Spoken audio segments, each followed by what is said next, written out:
Mr. Hankinson, we would like to learn about what made you enter the Foreign Service. How long ago was this, and what kind of made you? Where did you study in college? What made you cross the line of I want to be in the United States Foreign Service?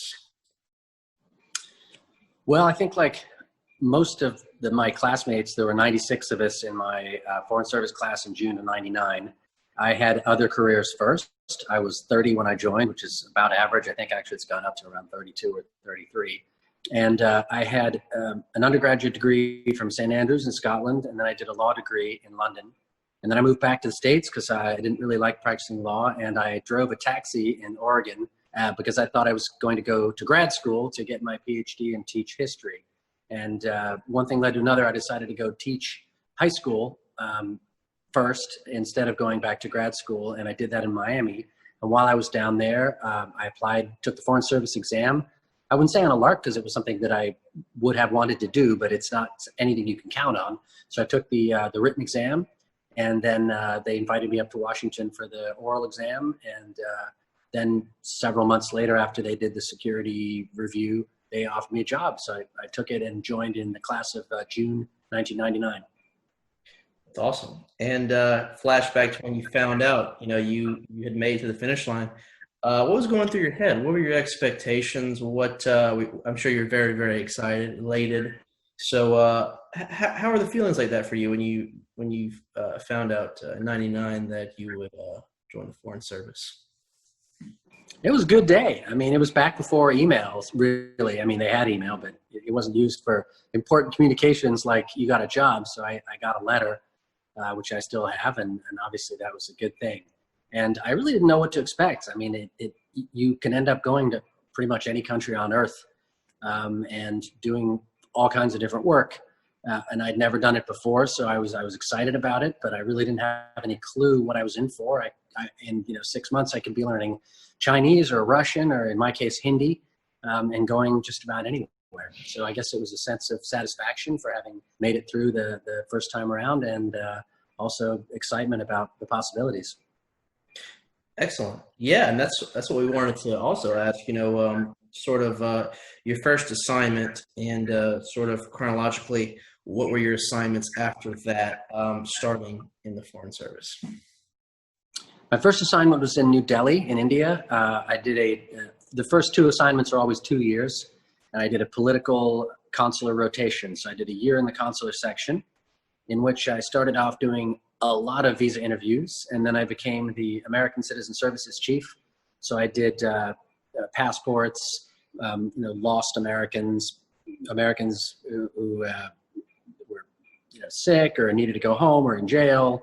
We had everything. Every single thing you can imagine that could happen to a human being happened to somebody in India in that 9 months that I was there, because there are a lot of Americans coming through. A lot more now than there were in 1999 or 2000. And then I did the second year in the political section as a very junior reporting officer. I did everything. I covered Bhutan and Indian relations with Sri Lanka and other countries that weren't necessarily center of the radar screen, like Pakistan.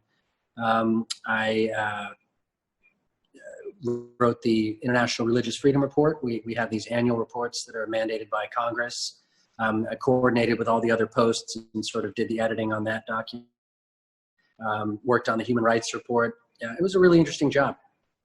And then after that, we went to Fiji. I did 2 years as a consular officer in Fiji. There were only two of us in the consular section there. And then I went to Ghana, where I was the deputy in a larger consular section. After that, I was the consular chief in Slovakia. These are all 3-year assignments after the first two. Then I was deputy chief of mission in Togo, which is the number 2 after the ambassador. If the ambassador's not there, you're what they call chargé d'affaires. You both speak French, so you're in charge of stuff in French while the ambassador's gone. And then after that, I went back to Washington. I did 1 year master's degree at the National Defense University, the Center for International Strategic Affairs, which I'm not sure is still around, but we did a master's in counterterrorism with people from many different countries. There were about 20 Americans, I think, 60 foreign students invited there by the. Then I worked for 2 years working on a range of projects. And then I came here to Marseille, where I've been Consul General for 3 years. I'm actually leaving vacation, but in 3 weeks for good. So the lady is coming, I think, tomorrow, on Thursday. And then my next assignment is going to be as Consul General in Nairobi in Kenya. Oh wow! So you are? Did you say that you are leaving this position shortly? Yeah, you caught me on almost literally my last day in the office. So, wow, that's very interesting. We would have loved to come in and done this in person, but wish we can get those visas. But the COVID and all that's made it very, very difficult. But that's very interesting. I hope you enjoyed your time in Marseille. Do you think that you're studying internationally sort of helped your adaptation to working internationally?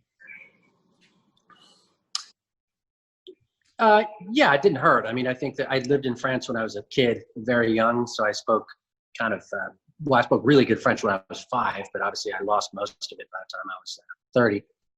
And I've moved a lot in my personal life. I don't think it hurts, although there's some people who, the more they move, the less they want to move. But if you're the type of person who enjoys it, then it's certainly a useful experience to have before you come into foreign service. But we have plenty of people who've never been anywhere who do just fine. Yeah, that's definitely brings some more questions of is it difficult leaving your country, your family sometimes behind in America and adjusting to these new cultures and languages? I think it's always difficult to leave home behind.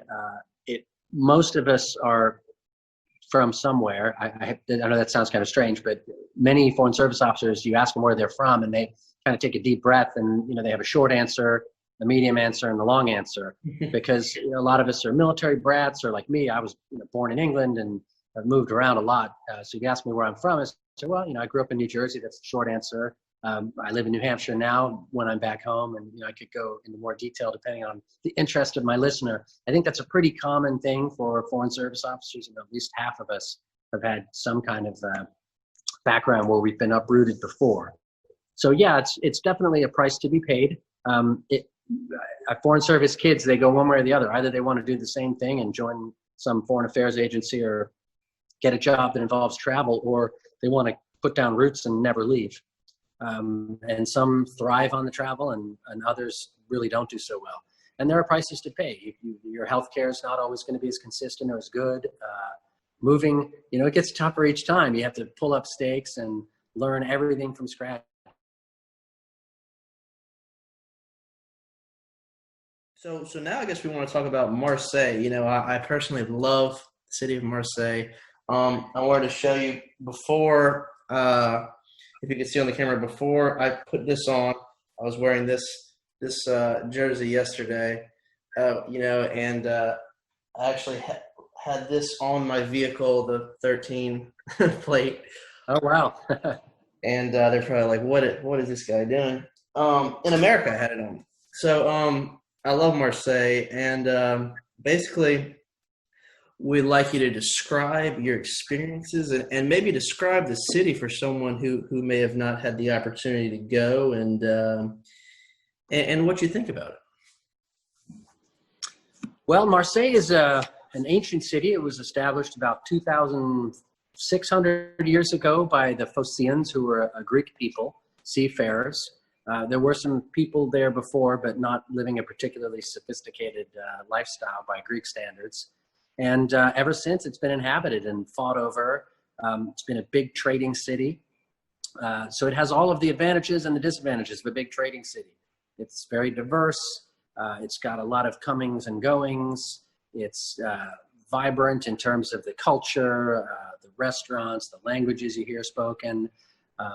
It has fascinating architecture from all the centuries. In fact, over by the City History Museum, they found a wreck of a Greek ship. It's 2,000 years old, but you can still see the bones of the ship. There's another part of that museum where they found these old clay storage pots that are the size of a car. And that's where they used to unload the ships, and they would put the grain or the oil or whatever in these giant storage pots. And they look as if you could use them tomorrow. It's still in great shape. Marseille has 13 museums, ranging from modern art to sculpture to Egyptian. There's an Egyptian collection, a collection of American and Mexican headdresses, and it's a pretty diverse city in terms of the culture on offer. There's opera, there's movies, there's ballet, all of it now not operating at full tilt, of course, because of the COVID shutdown. There's a really lively nightlife scene, sometimes too lively in parts, with clubs and restaurants, not just around the old port and all kinds of, in all parts of the city. There's the soccer team, Olympique Marseille, which is, I think, the second, it's maybe the most popular team in France. I don't think they're the winningest team always, but you wouldn't think that if you talk to one of their fans. They're ever hopeful. Right. So there's a spirit here which is really powerful. People are really proud of the city in the kind of way that New Yorkers are, even though it has its issues. All the challenges of a big city. It's not particularly big by U.S. standards. There's a little bit under 1 million people in the city itself, and more in the metropolitan area. But traffic can be a problem because it's in a sort of in a valley surrounded by mountains at the end of the road, literally, because it goes into the sea. And they have all the problems of modern cities with pollution and cleaning up the garbage, crime, both organized and otherwise. So it's a really interesting place to live. It's not a sleepy fishing village by any means.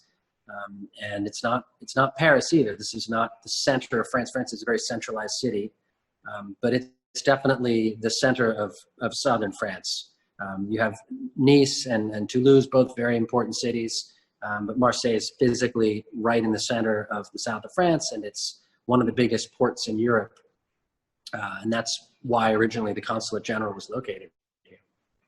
Very interesting. Very interesting. So when you were chosen for this position, had you been to Marseille a lot before you were chosen for this position? I had been here before, but not many times. There's a ferry port here, so if you want to get certain places, you come to Marseille. But I didn't know the city well. Right. And but beside the city, the position you have now, the head of the city for American diplomacy. When you got the news for this specific position, how was your feeling in that aspect? I'm sure you're very excited, a new challenge, but sort of a familiar one, I assume, in France where you lived. So, what was your emotion like when you found out from the higher ups that this would be your new home? Well, obviously, I was really happy to get the job. It's always a very competitive post. In the Foreign Service, there are places that everybody wants to go, like Dublin or Paris or Marseille. And there are places that really not that many people want to go, where we have a harder time recruiting people. So when you get one of the good ones, or the ones that are highly competitive, obviously you're really happy. But I think in a full career in the Foreign Service, just like with anything else, you have to be a little zen about it. You're going to win some, you're going to lose some. Sometimes I say it's pretty much a combination of talent, luck, and reputation, meaning hard work. But you can be super talented and work really hard. Not that I'm either of those things, but you can be, and then unlucky because there's a candidate who has the ear of the right person who's making the decision, or I don't know, you have a medical condition that doesn't allow you to go to your dream post of wherever it is. So I try to be as zen as I can about these things. But yes, I was really happy to get this post. It's definitely a highlight of my career. Have you ever had the opportunity to welcome some of our other political sort of leaders, American political leaders, celebrities to Marseille? Well, we have had our ambassador, Jamie McCord, who's obviously in Paris, has come down here on more than one occasion. Once for our July 4th reception, which we had in the Chamber of Commerce right here in Marseille. And once that I remember for the visit of an aircraft carrier. I think it was the John C. Stennis, but it might have been the Harry S. Truman. Those were the two that visited in the last couple of years. Those are always a big event. The Navy's kind enough to host a reception usually on board, and we invite all of our local friends and military contacts. One time we had Secretary Perry, who was the Secretary of Energy at the time. I don't believe he is anymore. And we had a congressional delegation visit early on. I think it was back in 2017. We don't get a whole lot of official American visitors, to be honest with you, compared to Paris. I mean, far, far fewer. There are a lot of Americans that you would have heard of who come down to the south of France, but they come in a private capacity and kind of keep to themselves. I mean, the other day I was in the garden and I saw there was a woman in there and a couple of kids, and I walked up, seen everything all right, just passing the time of day. And like several hours later, I realized that she was a relatively famous actress that I just had blanked on at the time. You know, Johnny Depp has a chateau he's trying to sell, I think, further down the road towards Monaco. The Obamas came here, I think, once on vacation. There are a lot of Americans who love the south of France, and they come, but in their private capacity, and unless they need something from us, we don't always know that they're here. You know, it's just sort of like you're in the realm with all the because who doesn't love the south of France, honestly? And you know, like you said, they have a lot of great people passing in and out of there, so it's great to be in that. Like you said, you might just stumble across one of them one day and never know. But one of the nice things about Marseille is it's a really low-key place. I mean, we've had members of the presidential family and other Americans who would be instantly recognizable in America, but if they're in the south of France, they can often walk around without anybody noticing who they are. And I mean, I sat next to Pamela Anderson at a bar once, you know, without really knowing it, and nobody was bothering her because I don't think people know who she is down here. So you have a certain anonymity that I imagine is pleasant for Americans who are used to being chased around by the paparazzi.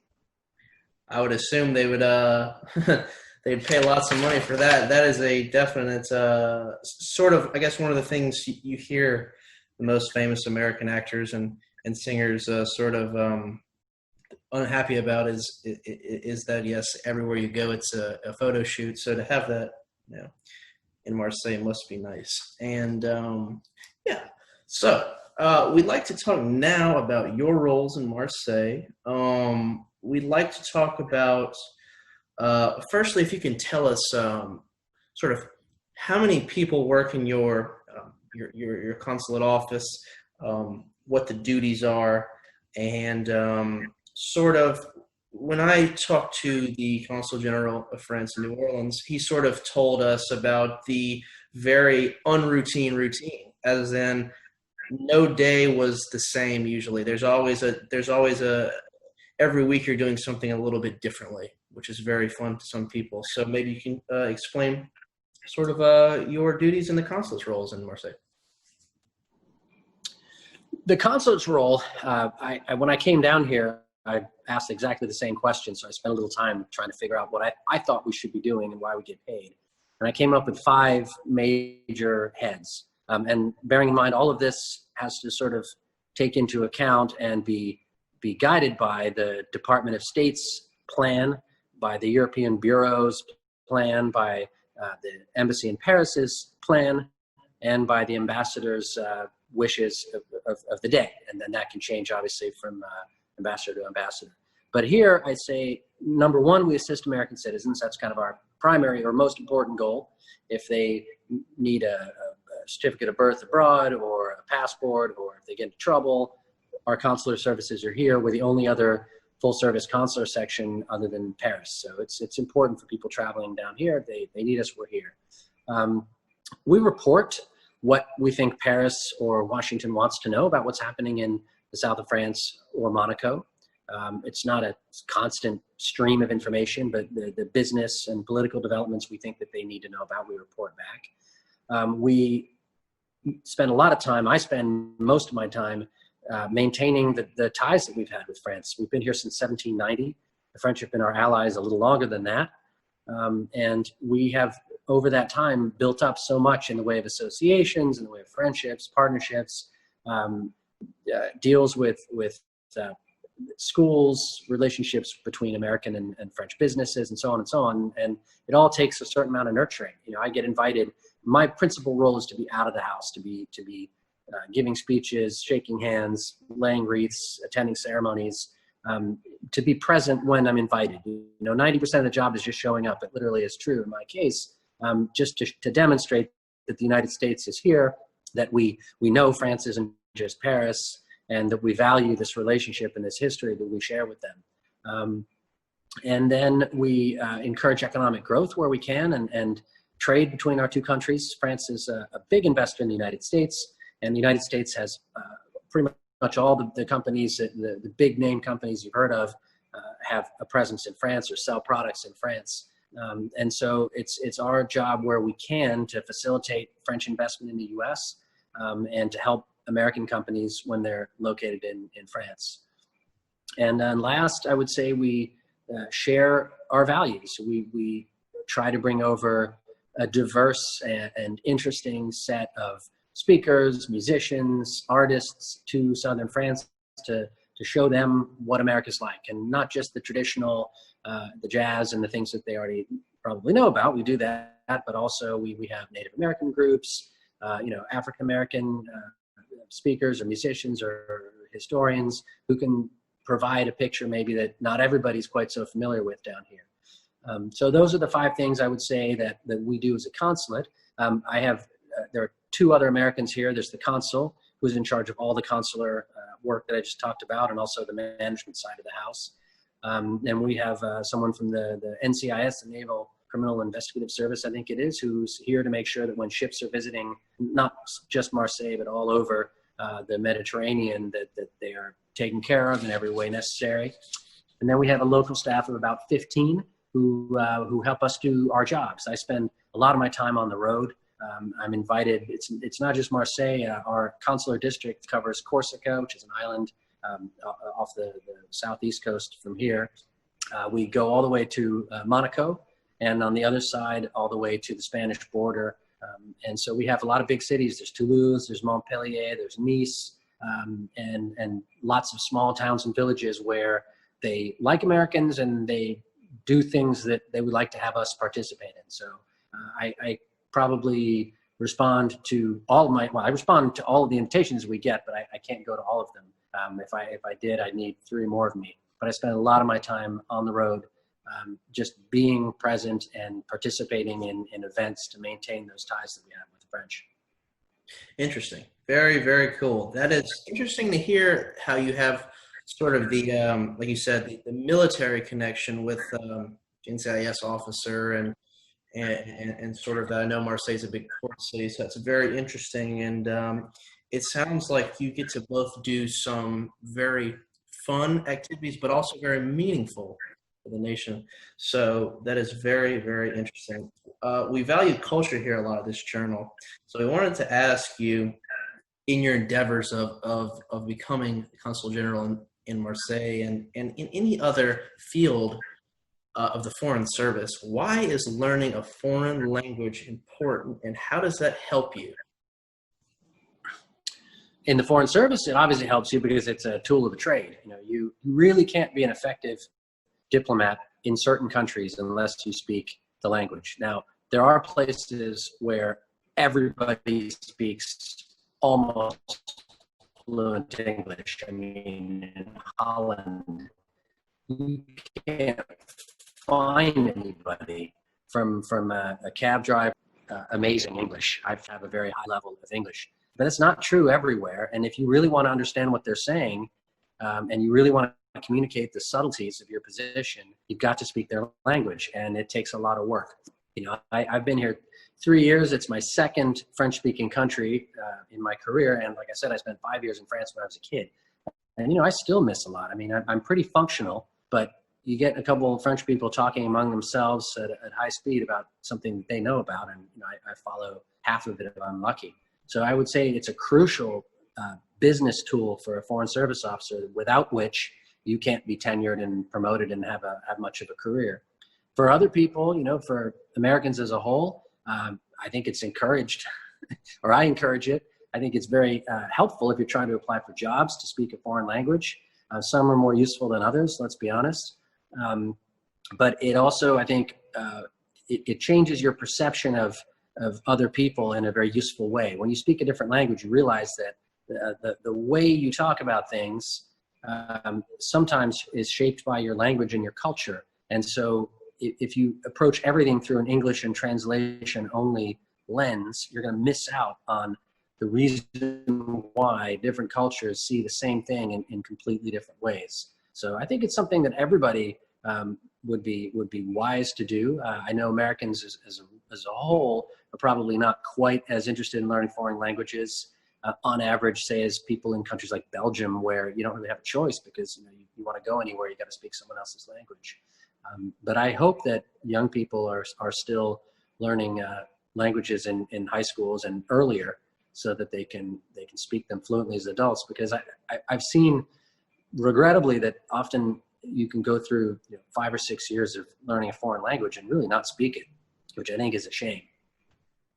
One of the great things about what you said and sort of talking to diplomats is that the quarrel with American high school students is that they think, okay, I'm new to foreign language. Most of them don't start until high school. A lot of the students are thinking, what on earth am I going to use this for? A lot of people think, okay, Spanish in the southern parts of America where we are, because there's a lot of Hispanic population that we can speak to, but other than that, French, Italian, where am I ever going to use that for? So this is a great example, the Foreign Service, how these are really interesting jobs, and these are real jobs that you will use this in, and that will get you the leg up.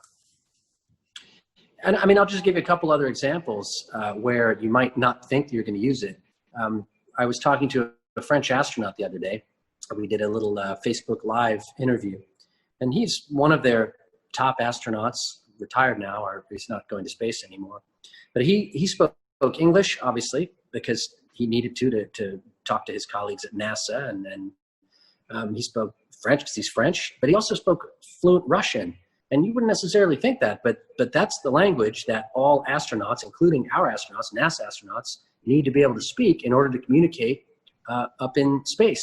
So they speak English, they speak Russian, they speak their native language. The Japanese astronauts, the German astronauts also speak Russian. It probably wasn't something that they thought that they would need back when they were in high school. But obviously now, it's become very useful. And what I think you'll find that if you're a foreign language speaker, is that once you have one, it makes it easier to learn the others. If you learn a second language for the first time at the age of 20, it's really hard because your brain is just not formed in that way. It's like a field that's never been plowed. If you already speak French, learning Spanish is easier. And you're already used to the fact that there are different words for different things, or there may be genders or cases or quirks that don't exist in English.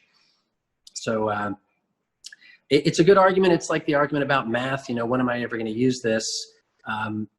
Sometimes it's hard to know when you're 16 what you're going to be doing in 10 years' time. You might need it. And I guess I used to teach high school and middle school, so I know about that frustration of trying to get students interested in things that they don't think matter to them. I guess my attitude was, look, if you're going to be there anyway, why not just do it? Put in the hour. If you're going to spend 8 hours at school, there's no point in wasting that time and not studying. You might as well study. If you're going to study a language, why not learn it and be able to actually speak it and enjoy going to Italy and ordering food in their language and asking for directions and not looking like a complete lemon when you're there. So I'm all for it, but I totally understand why it's always a little hard to inspire people to be as interested in languages as you obviously are. Absolutely, absolutely. And I think, we're getting more to that aspect. As we spoke to one of our local Cajun representatives in the state of Louisiana. We had the privilege to go to his office down south in Breaux Bridge, Louisiana, which is a very Cajun part by Lafayette, where Hannah is located at. And this congressman was not so old, probably in his 60s, early 60s, and he was telling us in Louisiana there was a time where you went to school and you didn't know English. It was opposite. So I guess the initiative of a lot of people in Louisiana, like Codafil, is to bring that back to where maybe we're not entirely French, but we have drive and plenty of people to speak French, especially in our state, with all the French connections to it. So that's why it is very important. I agree with learning these foreign languages. Um, okay, so we wanted to talk about achievements of the consulate now. It was very interesting hearing about languages. We wanted to know in the consulate. Well, firstly, let's ask. So, we have a consulate of France here in New Orleans, and they do a lot of initiatives in spreading French culture in New Orleans. They do, oh, here's learn about this French artist. Here's an article, or let's go meet at and have some gumbo and talk in French, or let's go to schools and try to promote French language. And I don't know the answer to this honestly, but do the American consulates in France sort of promote English and promote American culture, or is that not really a thing that happens? No, we definitely promote speaking English and American culture as much as we can. I mean, like I said before, we bring speakers down here on a really wide range of topics. I mean, I'm thinking off the top of my head, we had someone from NASA who was a specialist on exoplanets. So we had her go to universities and business schools and talk to students about that. We had an author who wrote a book about the U.S. Chemical Warfare Service in World War I, which is fascinating about this organization that people have totally forgotten about, that had a chemical weapons testing site right where American University is in Washington, D.C., and then came over to France, obviously, to fight in World War I in April 1917, and eventually we had 2 million Americans here as a result of that. We, some years ago, we had an American Center here, American Library, and in the past, the State Department or some part of the U.S. government used to finance English language teaching. But we've kind of gotten away from that in recent years. I think the private market really does a pretty good job of delivering English language courses. And there are a lot of French schools that have what they call English sections. So they do all of their studies in French as everyone else does, but then they add a whole different section in English where they do history, geography, math. It could be various subjects, but in English as well. So these kids tend to be really sharp. The courses are ultra competitive, and I love going and talking to them. I tend to talk about the essential values that we have in common with France, things like freedom of the press, things like civil rights. I went to the university in Albi and talked about women's suffrage, the vote for women, which was 100 years ago in the US. Things that don't change with elections, that don't change with political parties. And I think the French, kind of like us, the New Hampshire state motto is live free or die. They really hate injustice and they fight for their rights. Sometimes too much, like we do. But we don't put up with people telling us that we can't enjoy the rights that are in our Constitution. And the French are similar. We share that fundamental adherence to freedom and democracy, and in their case, it's equality, and what is it? Liberty, equality, brotherhood, and ours is, we call it, whatever the first 10 amendments of the Constitution, or life, liberty, and the pursuit of happiness. But essentially, these are values that transcend history and they transcend politics. And so I tend to talk about those things. But I get invited sometimes to talk about a real specific subject, like the model of the UN has had me a couple times, or once I went to a conference on Eisenhower. I talk a lot about World War II and the American contribution to the liberation of southern France. August 15th, 1944, where a couple 100,000 Americans and a couple 100,000 French landed on the shores of southern France and liberated Toulon, Marseille, and went their way up the Rhone Valley. It was a huge, what do they call it? Embarkation is maybe the French were landing, about the same size as D-Day, but much less well known. So we engage on a range of topics, from cultural to sports. Every now and then we'll get an American sports team. We had the women's, I don't want to call it the Junior World Cup, but it wasn't they were somewhere between high school and professional. Women's World Cup that was held down here in the South. The Americans won. So we got to go to that game. We had a sprinter, Allison Felix, come down and compete here at the track. There's Olympic sailors have been here to train. Last year they came down. They were going to come this year, but unfortunately COVID has made it really hard for them to get into Europe. So we touch a little bit of everything. I think I mentioned the astronauts. I went to Toulouse to their space city. They have a kind of museum complex there, interactive center for space learning for everybody, but it's great for kids too, because they have big models of rockets and spaceships and games and things that you can actually get in and touch. And we did an event for the 50th anniversary of the Apollo landings in 1969. And we did an event for the launching of the Mars rover, and other types of things. So it's really a wide range of programs. But to get back to your original question, less so on particularly pushing English language as such. We don't do that. Right, and to be honest, I think I've been to Marseille, and I think you're making me want to come back even more. And the things you've described, I think, can get anybody interested. Very, very, very, very interesting things on all different subjects. Science, math, language. So Marseille is indeed a very beautiful and sort of thrilling city.